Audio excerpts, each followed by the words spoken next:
Um bom dia aos seus convidados e especialmente aqui um agradecimento à senhora deputada que nos proporcionou esta ocasião para conversar e discutir aspectos importantíssimos relacionados com os problemas que nos afligem aos militares e, de alguma maneira, também relacionados com as Forças Armadas. Trago aqui o assunto da Lei de Bases do Estatuto da Condição Militar, porque, antes de mais, a condição militar é matéria que importa, não sendo entendida para a generalidade da população, e até eu diria, atrevo-me a dizê-lo, para alguns dos nossos camaradas que porventura não tenham a perfeita noção da condição que é sua.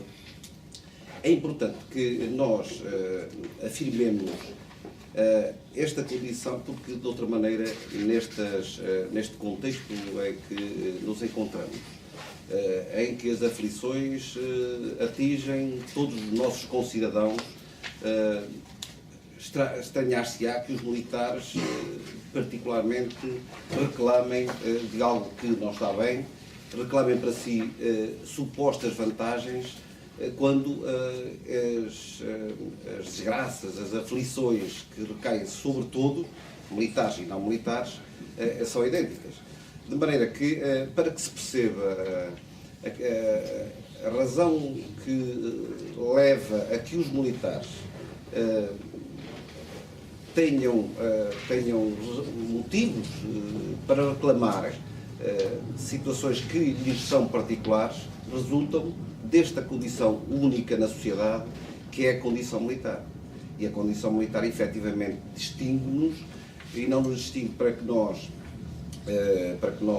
possamos vir exigir supostos privilégios, mas antes, numa circunstância que é efetivamente diferente, nestas condições, dar conta desta realidade que efetivamente é única, esta realidade militar, a condição militar, e então, a partir daí, fazer com que, ou procurar com que as pessoas entendam que efetivamente há motivos, há razões suficientes para que nós, militares, venhamos reclamar que nos tratem, nós costumamos afirmá-lo com alguma veemência, nos tratem com dignidade, aquela dignidade que merecemos em função dessa mesma condição militar.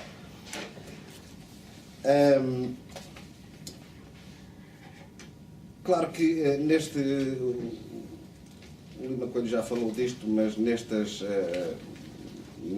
contexto em que nos encontramos, há protagonistas que são mais ou menos importantes, e nomeadamente aqui e à cabeça temos que falar do Sr. Ministro da Defesa Nacional. Eu lamento se calhar desiludir alguns presentes, eventualmente até a Sra. Deputada, mas eu entendo que o Sr. Ministro tem sido altamente competente. E tem sido altamente competente exatamente pelo zelo desmedido que tem colocado na forma como se encarrega de cortar despesa nas Forças Armadas. Tem sido exclusivamente esse o papel do Sr. Ministro da Defesa Nacional, e a partir daqui as decorrências que surgem, naturalmente depois temos umas Forças Armadas depauperadas, umas Forças Armadas em que a degradação a todos os níveis se vai verificando, e daí nós falamos em descaracterização e desestruturação deste instrumento que assume um papel fundamental na soberania, e necessariamente tinha que ser olhado noutra perspectiva, independentemente de ações ou medidas de racionalização que nós entendemos como necessárias, sim senhor, mas muitas vezes para racionalizar e com menos recursos conseguir-se fazer mais, não é como o Sr. Ministro insistentemente afirma, que com menos se faz mais, mas não é com militares, até em termos meramente quantitativos, com 100 mil militares, digamos, se faz uma coisa e com 50 mil se faz a mesma coisa. É impossível, isto não acontece em lado nenhum. Acontece é com alguns investimentos, à medida naturalmente das capacidades e das disponibilidades financeiras que o país possa ter, mas é com investimentos para que depois, com recursos mais modernos e com capacidades que possam ser potenciadas de outra forma, então possamos então ter resultados diferentes. Mas não é isso que acontece, como sabem. Vamos tendo menos recursos, vamos tendo gente menos motivada, vamos tendo efetivamente menos de tudo aquilo que poderia concorrer para que efetivamente tivéssemos as Forças Armadas capazes de levar a cabo a missão que lhes está cometida.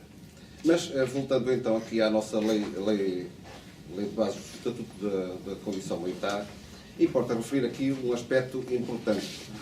Como eu dizia, a condição militar é o pano de fundo para justificar e compreender a realidade militar, e nomeadamente até o próprio Estatuto, porque o Estatuto mais não é que o desenvolvimento da Lei das Bases Gerais do Estatuto da Condição Militar. Esse é o Estatuto que depois, de alguma maneira, desenvolve os aspectos em diferentes vertentes que se relacionam com a vida dos militares, o presente e o futuro da sua vida,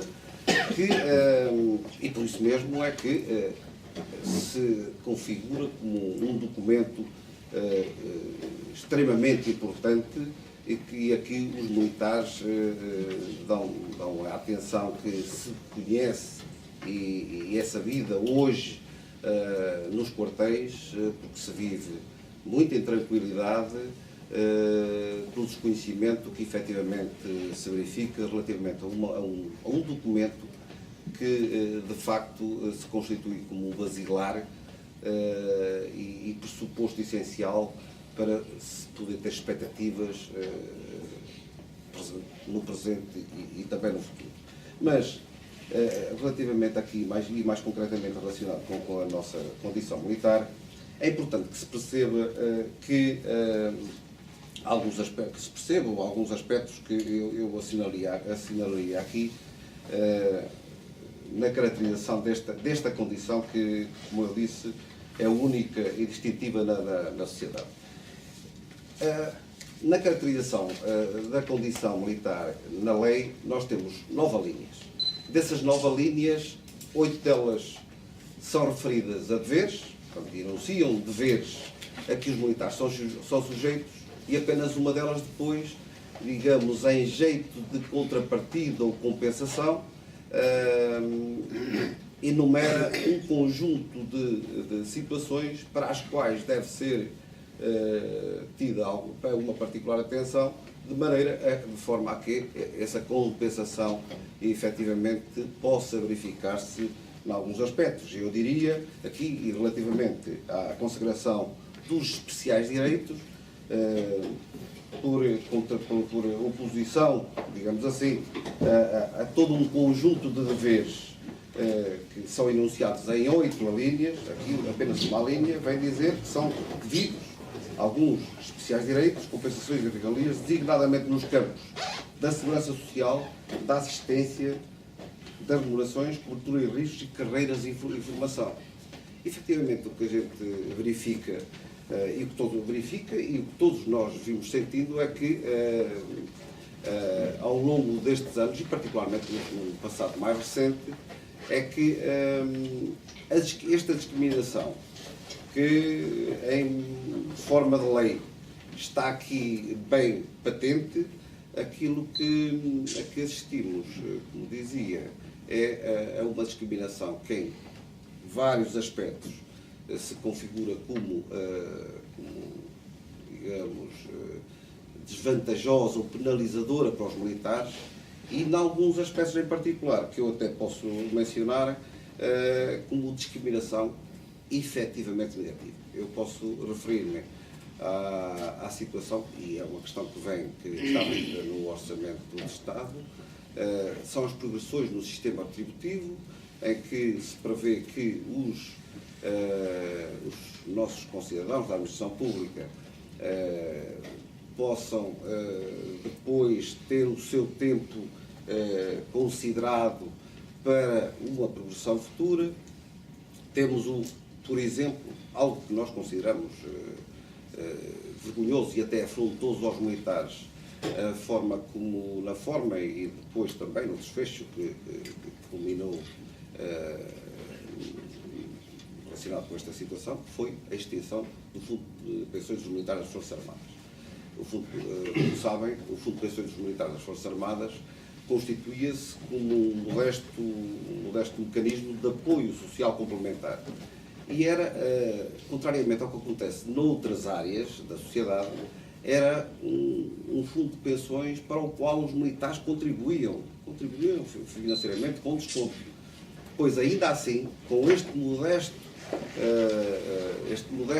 mecanismo à disposição dos militares, o poder político, e neste caso concreto os atuais governantes, através da mão do seu Ministro da Defesa Nacional, entendeu por bem que este mecanismo devia ser extinto porque sobrecarregava demasiado o orçamento.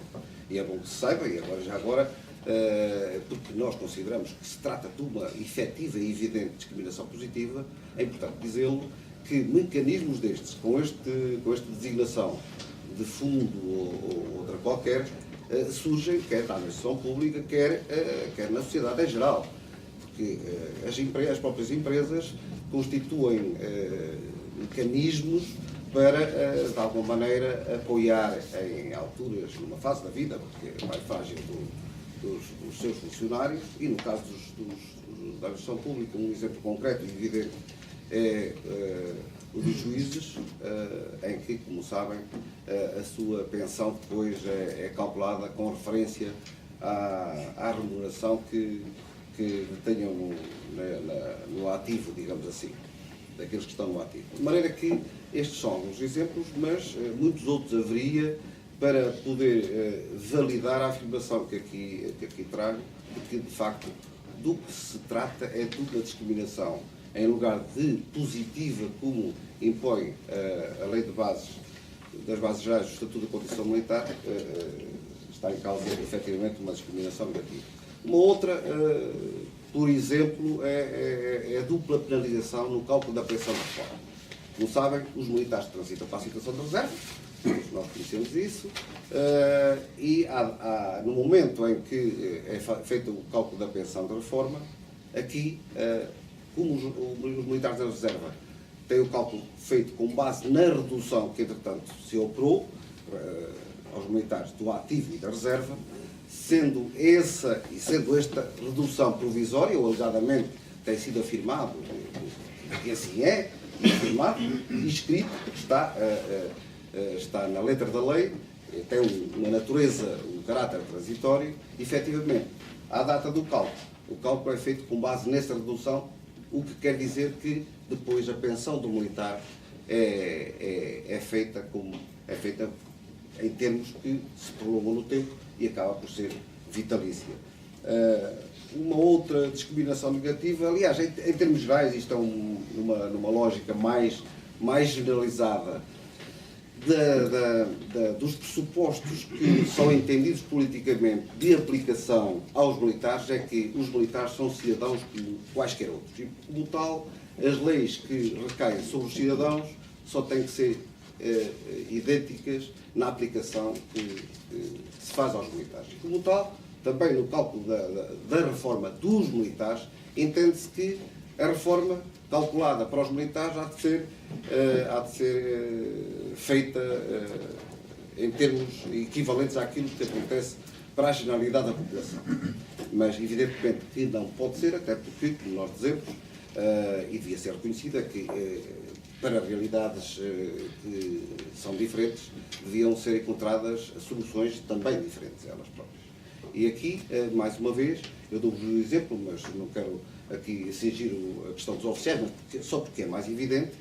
Um oficial entra na Academia Militar ou na Escola Naval, tem 5 anos da sua carreira, de formação, em que o vencimento é tendencialmente zero. Temos, como sabemos, percorremos a via sacra da nossa carreira, estatutariamente com os tempos de permanência nos postos de forma a que uma percentagem elevadíssima da carreira da generalidade dos militares, e aqui falando dos oficiais, se verifica em circunstâncias em que a remuneração é relativamente baixa. E depois só alguns é que chegam ao topo. O que quer dizer que com a lógica aplicada da carreira contributiva no seu todo, os militares chegarão ao fim da sua vida, da sua carreira, e depois, no momento em que for feito o cálculo da pensão de reforma, terão relativamente, portanto, quando comparado com outros, e agora referindo-nos à administração pública, vamos ter pensões desiguais, ou relativamente desiguais, para funções e responsabilidades equivalentes. Evidentemente que quando falamos aqui dos deveres, e os deveres somos praticamente só militares que aqui estamos, mas estarão aqui algumas pessoas que não conhecerão eventualmente, mas eu tiraria aqui, muito rápido, muito sucintamente, até porque não temos o tempo todo à nossa disposição, três particulares deveres que recaem sobre os militares, que é a sua disponibilidade permanente para lutar em defesa da pátria, se necessário com o sacrifício da própria vida. E a pátria está em perigo, perdoem-me este parênteses, e a pátria, neste momento, efetivamente, está em perigo. Aquilo a que vimos assistir, aquilo que nós, eu próprio, eu falo por mim, evidentemente, que eu sinto ao olhar para aquilo que vejo, eu só me falta ver, de facto, um dia destes, e perdoem-me a ligeireza deste termo, só me falta ver um dia destes um bandalho das nossas elites vir dizer que Portugal tem que se vender. Portugal. Porque em parcela está à venda. Em parcela está à venda e a gente vai assistindo a isto no dia a dia. Infelizmente, todos os dias há alguma notícia que nos diz que algum dos nossos recursos ficou nas mãos de terceiros. Mas só falta mesmo é vir alguém, um bandalho destes, e é sempre em nome da democracia, sempre em nome de novos princípios, vir dizer-nos e anunciar-nos que Portugal, para bem de todos nós, está mesmo em salvo, está à venda. Já não está. Perdoem-me que quando eu vou dizer isto, de alguma maneira emocional, mas ok. E então, eu dizia, portanto, estamos a falar aqui deste dever, que é algo que é único na sociedade, em que, numa profissão, alguém, para cumprir a sua missão, disponibiliza, se necessário for, a sua própria vida. A disponibilidade permanente para o serviço, ainda com o sacrifício dos interesses pessoais. Isto está aqui escrito assim, mas efetivamente no terreno é mesmo assim. É mesmo assim. É isto que se chama prontidão. A prontidão nas Forças Armadas implica que o militar, independentemente das situações mais ou menos sensíveis, mais ou menos graves, que o afetem em termos pessoais, prevalece sempre e em qualquer circunstância o interesse do serviço. E é assim que é, porque isto foi verificado muito na nossa guerra do ultramar, que não é assim tão lá atrás, como às vezes pode parecer, em que camaradas nossos casavam, no dia tinham a data do casamento marcado e marchavam para o ultramar. E hoje, no nosso dia-a-dia, nossos camaradas, na efetividade de serviço, circunstâncias há em que são confrontados com uma deslocação, com um embarque, está aqui o nosso camarada a representar o Sr. Almirante Seba, mas em que camaradas nossos, eu conheço isto há dias, que por falta também de pessoal disponível para poder haver a rotatividade que se impunha, os mesmos acabam por ter que avançar muitas vezes quando em condições normais não teriam que o fazer, e de repente recebe um telefonema em casa a dizer que tem que avançar para os Açores, por exemplo. Para os Açores. E tem a sua vida organizada e vai para os Açores na segunda-feira. Recebe um telefonema na sexta ou na quarta, em cima da hora. É um pouco assim. E entre outros, as restrições, todas as restrições a que nós somos sujeitos. E aqui sobre as restrições, interessa deixar aqui umas notas, porque a condição militar, que é uma coisa que nós, em termos públicos, se olha como algo, um chavão, é algo que se diz, mas sem grande sentido. Efetivamente, isto corresponde a condicionamentos que são impostos a um universo de cidadãos, nós militares, em condições que de facto condicionam a nossa vida. Efetivamente, é isso que interessa, a mensagem que interessa transmitir é muito esta, de que efetivamente a diferença dos cidadãos que são militares relativamente a outros cidadãos que beneficiam de direitos, liberdades e garantias consignados na Constituição, efetivamente aqui tem muitos direitos, tem alguns direitos, liberdades e garantias que lhes são cerceados e lhes condicionam efetivamente a vida. Não tem mesmo ainda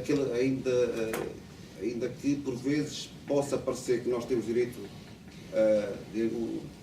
possamos beneficiar do direito de reunião, de manifestação, de expressão, etc. Mesmo estas liberdades estão condicionadas pela lei de defesa, estão condicionadas por aquilo que dispõe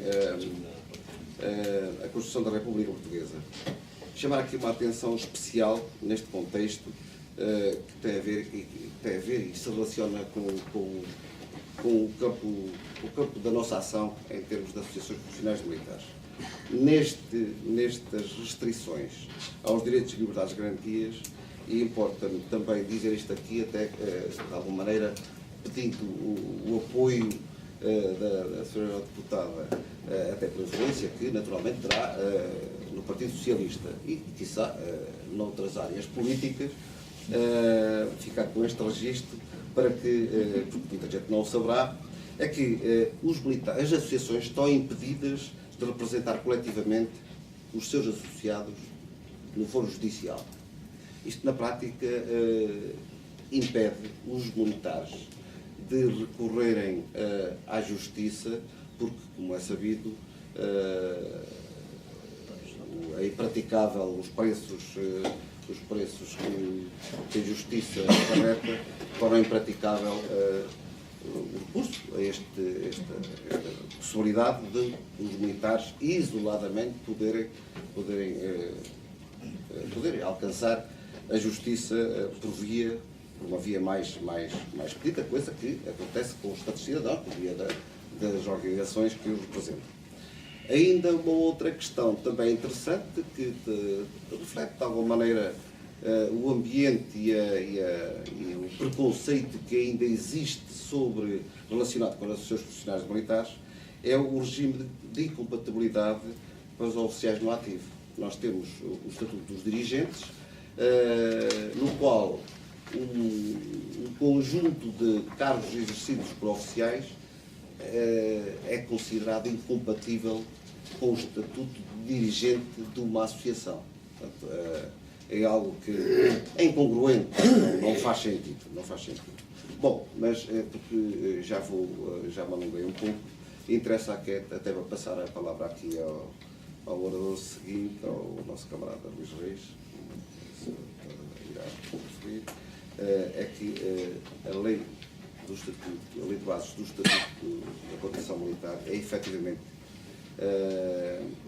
a base da nossa condição, e o Estatuto dos Militares das Forças Armadas constitui-se como o desenvolvimento desta mesma lei. E é sobre isso que, eventualmente, possivelmente, iremos falar assim. Obrigada.